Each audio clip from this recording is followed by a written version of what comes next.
Diasco Foot, miroir du football de la diaspora congolaise.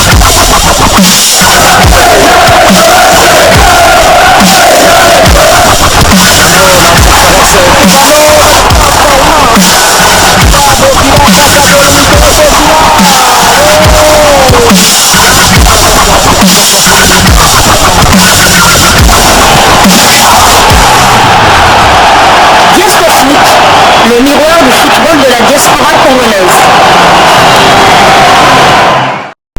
Vous êtes sur Diasco Foot, le miroir du football de la diaspora congolaise. Diasco Foot vous dit bonjour, tout plaisir est pour nous de vous retrouver, mais surtout de savoir que vous êtes nombreux en train de suivre votre chaîne YouTube dédiée uniquement aux footballeurs de la diaspora congolaise. Time is up, c'est l'heure de partager avec vous quelques news que nous avons pu récolter pour vous, des news concernant certains de nos internationaux, des binationaux qui se sont illustrés dans leurs clubs respectifs. Et pour le numéro d'aujourd'hui, nous le débutons du côté de l'Italie en Série B, championnat italien de 2e division, où l'international congolais Charles Piquel et son club, le Cremonese victorieux.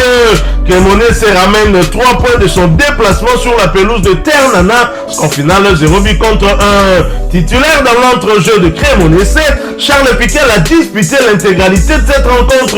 Son équipe, après cette belle victoire à l'extérieur, occupe la 9e place du championnat à l'issue de cette 3e journée. Nous quittons l'Italie, nous allons du côté de la Suisse.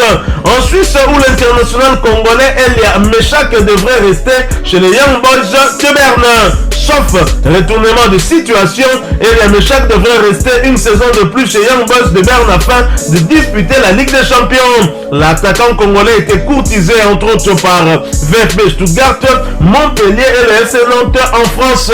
C'est une très bonne chose pour Elia Meshak, je le disais déjà, parce que être transféré en France, certes, pour question de visibilité, on connaît comment les médias français font la promotion des joueurs qui évoluent dans les championnats français, les différents championnats français, Ligue 1 ou encore Ligue 2, mais la Ligue des Champions est l'une des grandes compétitions qui offre aussi une plus grande visibilité, surtout que Young Boys de Berne a accédé à la phase des groupes, ce qui pourrait permettre à Elia Meshak de se vendre encore un peu plus dans des clubs de très haut niveau. C'est une très bonne chose pour l'international congolais qui lui reste convoqué par Sébastien Desabre pour le match de la 6e et dernière journée des éliminatoires de la CAN Côte d'Ivoire 2023. Les Léopards seront aux prises au Crocodile du Nil soudanais le 9 septembre prochain. Nous quittons la Suisse, nous allons du côté de la Belgique où l'on jouait le barrage retour de qualification pour les phases de groupe de la Ligue des champions européenne.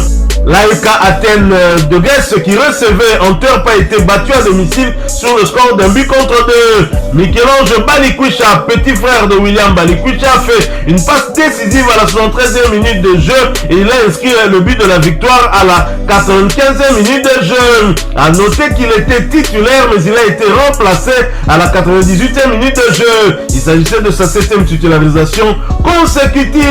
À savoir que Michel-Ange Balikwisha, même si il n'a pas encore fait le choix comme son frère aîné William de rejoindre la tanière des Léopards, il reste toujours éligible pour jouer avec les Léopards. Michel-Ange Balikwisha a profité de sa titularisation pour porter à 654 minutes son temps de jeu sur les 675 minutes possibles.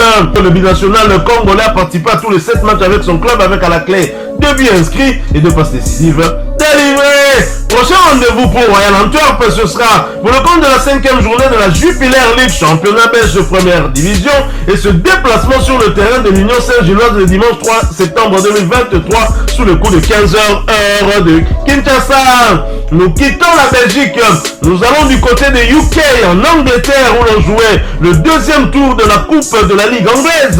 Burnley qui se déplaçait sur le terrain de Nottingham Forest l'a battu sur le score de 0 but contre 1. En instance de départ, l'international congolais non convoqué par Sébastien Desabre, Samuel Bastien n'a pas disputé ce match.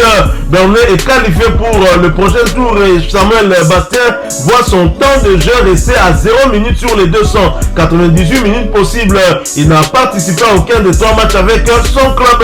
Et prochain rendez-vous pour Burnley, ce sera pour le compte de la 3e journée de la première ligue anglaise de la réception de Tottenham le samedi 2 septembre 2023 sous les coups de 15h heure de Kinshasa. Nous quittons l'Angleterre, nous allons cette fois du côté de la Finlande en 2e division où Enoch Banza était auteur d'un doublé.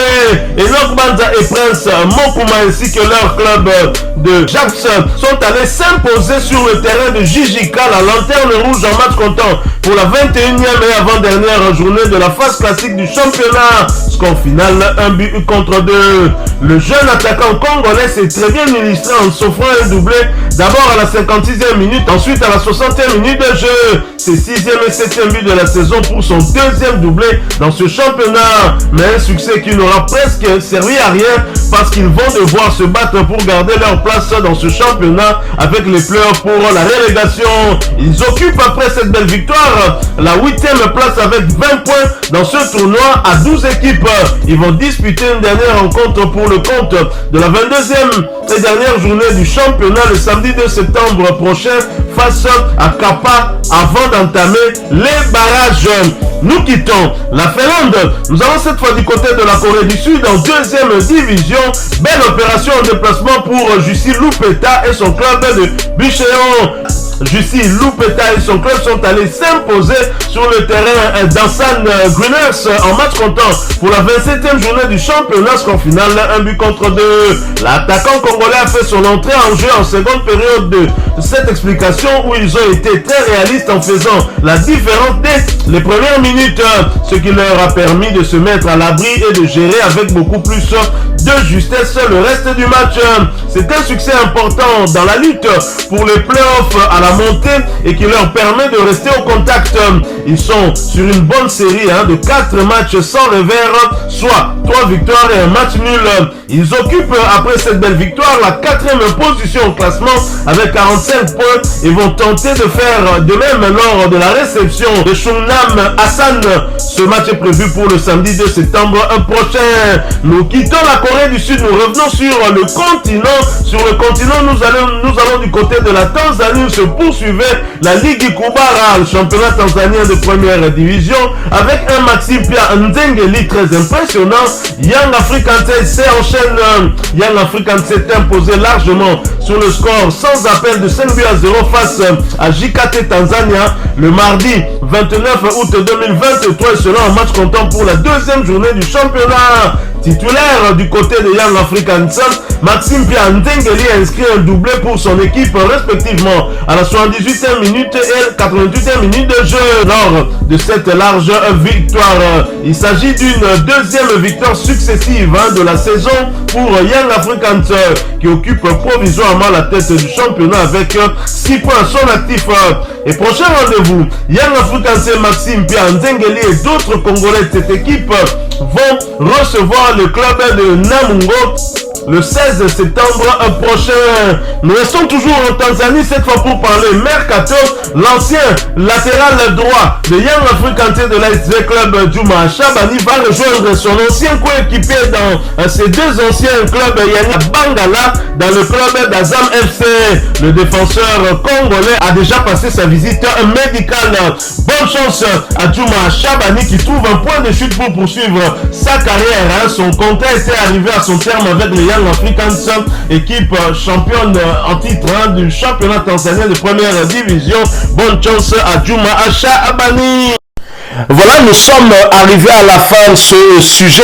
Si vous l'avez aimé, n'hésitez pas à nous laisser un maximum de j'aime. N'hésitez pas non plus à partager avec nous votre opinion. Si vous en avez une par rapport au sujet que nous venons de vous proposer, laissez-la nous à travers un commentaire.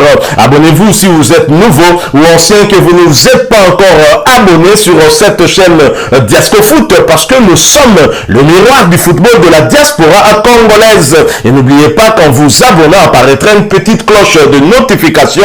Cliquez dessus pour ne plus rien manquer des prochaines vidéos que nous allons vous proposer. Encore une fois, merci à vous, avec espoir de vous retrouver très bientôt avec un autre sujet d'actualité. En attendant, portez-vous bien et Diasco Foot vous dit au revoir.